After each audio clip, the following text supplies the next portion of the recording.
So the Oklahoma City Thunder season is over. If you want to see like kind of more in-depth details about Game 6, about how it went down, I made a video about that over here.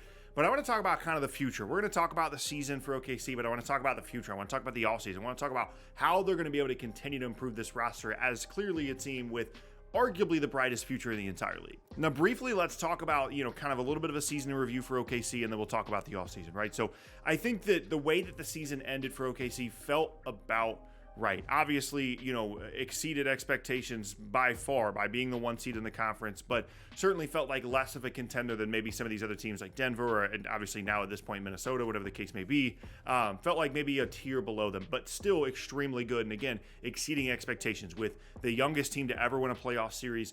Chet obviously basically is a rookie. Jalen Williams, a young player, like still a lot of pieces that they need to figure out on this roster. And it's interesting that even as good as they were from a record standpoint, they didn't see the need to add significant pieces at the trade deadline, and more so continue to think about the future, continue to think about having flexibility down the road, which almost makes me think one of two things. Either the front office realized that they were exceeding expectations and didn't want to, fully invest in a playoff run, or two, they just didn't like their options potentially at the deadline and preferred to make some moves in the offseason. Now, in terms of the offseason, there are certainly a lot of moves to be made for Oklahoma City. There's some interesting Gordon Hayward possibilities here, some interesting trade possibilities, of course, with all these future first-round picks.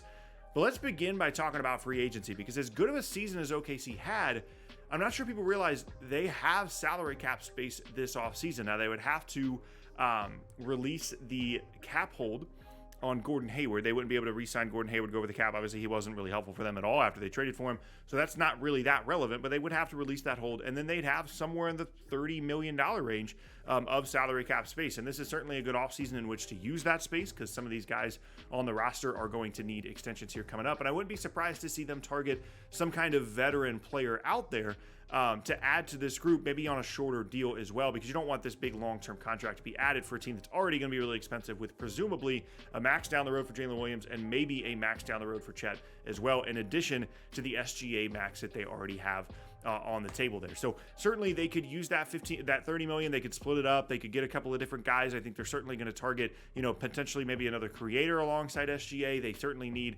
a fifth guy that they can start and finish games with. That was a real struggle for them. And obviously they're going to have plenty of internal improvement as well. OKC's always going to get creative. Maybe they're willing to take on a bad contract for a year or 2 years, maybe get some more draft picks. They certainly don't need anymore, but you always have to account for the possibility that they're not going to do the conventional thing, because I think a lot of teams in this scenario would use the cap space on one player, try and add one more piece, but they've been a little bit protective about how they want to build this team over the years, what kind of pieces they're allowing in and out, and I think, again, that speaks to a lack of additions at the trade deadline for them that ultimately might have been the difference in this Dallas series. It really just depends on what they want to do. Like there's plenty of names out there, right? Like maybe they want to be the Klay Thompson team. Maybe they think that Tobias Harris is a good option. I don't know. I mean, we've talked about this a lot with OKC in terms of like they could use another big alongside Chet, but how does that impact their offensive spacing? They're such a cool and unique team, and they played so well together this year with the pieces that they have, that they're going to be protective about, kind of the players that they bring in. But the more interesting thing to me, apart from the free agency stuff, like I think they're going to add some pieces, is obviously the draft. They're going to have a ton of picks. They're going to move up and down, add some pieces. It's what they do. They were able to add Chet. They were able to add Jalen Williams. Like they're really good in the draft, right? The trade possibilities are extremely interesting for me for OKC, because I mentioned I was going to get back to the Gordon Hayward thing.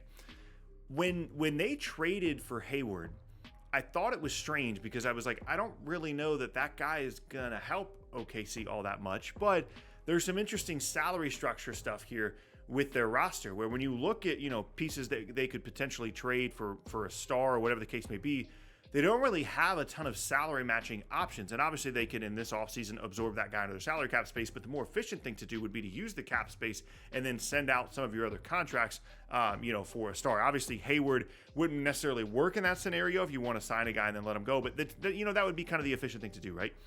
Well, what OKC could do, and what I thought might have been the reasoning behind getting Hayward in the first place, was try to put together some kind of sign and trade scenario where they sign him to a year or two contract that's got a decent, salary figure to it, and then send him out in addition to, Josh Giddey, some picks to go and get, another player alongside SGA. Yeah, obviously there's the pipe dream scenarios of like, oh, maybe it's Paul George, maybe it's Donovan Mitchell. But even if it's something like, Jared Allen or Clint Capella or, whatever happens potentially in Cleveland with a variety of their players, I feel like that's always going to be an option for Oklahoma City, and maybe that would be an option for them for Gordon Hayward. More than likely, it was just about, hey, maybe this is a guy that could help us, and obviously it didn't work out that way.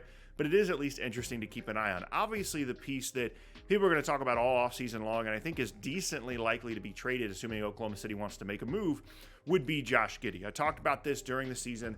I think that there is some potential for him when he's kind of the creator on the team, someone that can set other guys up, obviously as a spacer alongside SGA and an Oklahoma City team that needs spacing.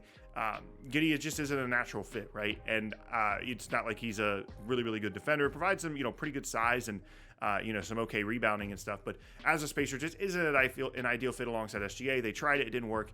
And I think at some point they're going to have to come to the realization that he is just not the piece that they hoped that he would be. And at this point, given that he doesn't have a contract beyond next season, he's going to go into the last year of his rookie deal this upcoming season, I think it's decently likely that they explore their options in terms of trading away Giddey, even if it's just for a better fit on the roster, even if it's not as a centerpiece of some kind of star trade, because I don't think Giddey has that level of value. Of course, Oklahoma City does have all these future first-round picks that they can use if they would like to go out and acquire a star, whether it be using the Hayward money, whether it be using Josh Giddey at the center of it, whether it be just absorbing a player's contract into their structure. All of those are certainly options. And I think all offseason long, we're going to get plenty of, people making videos, people writing articles talking about who's the star that the Thunder could bring in, who's the big piece. Can they get Donovan Mitchell? Can they get Paul George? Can they get all these things? Whereas I think more realistically, the history of the way Presti is built, this particular team tells us that he's going to look more for fit than he is stars. He's going to look for pieces that he thinks are going to work well with this group. He's going to identify the weaknesses, and then he's going to use the assets that they have to address those weaknesses as long as he sees fair value. He understands that this can be a long-term vision. His job security is not endangered. The coach's job security is not in danger. They know they can take their time on this, and they have such a young group that it's okay if they don't trade for a star this offseason. It's honestly okay if they don't trade for a star at all over the next couple of seasons, depending on how Jalen Williams and Chet and all these other guys potentially develop, not to mention whoever they get in the draft this year, Case and Wallace. They've got so many options that I don't think they're going to feel the need to make some kind of desperation move just because obviously they had a really good regular season and won a playoff series as the youngest team to ever win a postseason series. And I think it's important to make that distinction because we kind of fall into this trap a lot where it's like, okay, can we just add another star? Like how do they add a star to this group and then obviously elevate themselves above that? And it doesn't necessarily always work out that way. It's not always additive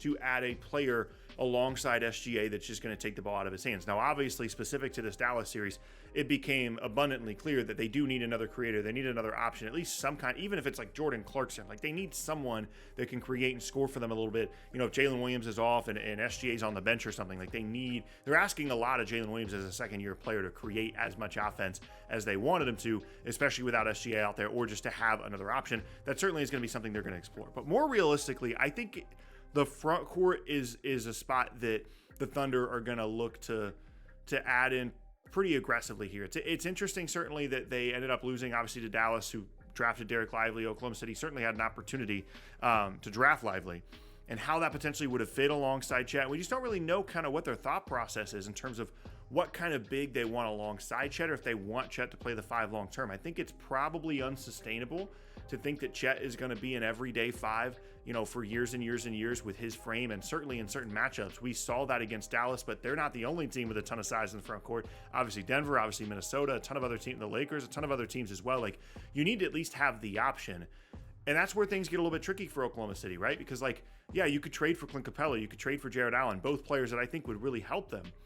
But, how do those guys play alongside Chet? How does that affect your offense? And then are those guys good enough to be individual defenders and make enough of an impact that it would actually help you to add them to the roster, when you're going up against some of these bigger teams in the conference, like teams I've already mentioned. So it's interesting how the available bigs, although obviously their play style is different from Chet as rim rollers, rim protectors, their physicality doesn't necessarily provide anything new for the Thunder, whether it be alongside Chet or in replacement of Chet when Chet comes off the floor. And there aren't really, a ton of really great options for them out there in terms of a big that provides them more overall size and then also fits really well alongside Chet. So there's going to be some options there. I also would keep an eye on, kind of some out of nowhere options, like maybe Tobias Harris, like I mentioned earlier. Lauri Markkanen is a thing that we talked about in the beginning of the year as well. If Utah potentially wants to move on from him, seems very, very unlikely unless he just doesn't want to sign an extension, but that would be an interesting option alongside Chet. And I think the bottom line here is the future of the Oklahoma City Thunder is extremely bright, even if they don't add a star this offseason, even if they only add a big, or they just use their cap space, even if they just add Klay Thompson. Like, their future is so bright, and it's important to keep in mind where your expectation levels were for the Thunder before the season started, and then where ultimately they ended up when you're evaluating what moves you think that they should make in this particular offseason. They obviously have all these future picks, and at some point they're going to have to use them. They can't just keep having all these rookie scale contracts on the books. All of those certainly are factors, but if we know anything about Presti, he's going to wait for value, he's going to be efficient, he's going to see what he likes, and then he's going to make his move. He's not just going to make a move because everybody else feels like they need a big, or they need, another star, another creator alongside SGA. And I think patience is probably going to be the name of the game this offseason for Oklahoma City in terms of how they're going to add, whether it be free agency trades or potentially the draft as well. And if that is the case, then really the future of the Oklahoma City Thunder is going to be more so decided by, I should say, how Chet develops, how Jalen Williams develops, how Cason Wallace develops. Like, it's very possible that the issues that we're seeing with this Oklahoma City roster that we're trying to figure out the answers to, the answers already exist on the roster. Like, big Jalen Williams might be the guy that they need in the front court alongside Chet. Cason Wallace might be the fifth player that they need that fits well alongside Jalen Williams and SGA in terms of creators. And then Cason Wallace is like the next Lou Dort. Maybe they're able to move Lou Dort or something like that. It's very possible that SGA Jalen Williams is certainly good enough to advance you deep into the postseason as Jalen Williams continues to develop. It's important to keep in mind the overall youth of these guys. I know I say it in all these videos, they're the youngest team to ever win a postseason series, right? Like, even though, yes, as a 1 seed, you would have hoped they would have gone further, their future is incredibly bright. And there's going to be stuff out there about them making big-time trades. And I honestly wouldn't be surprised if their roster looks pretty similar, just with a couple of additions with that free agency money as we go into next season. But regardless, honestly cannot wait to see what OKC does this offseason.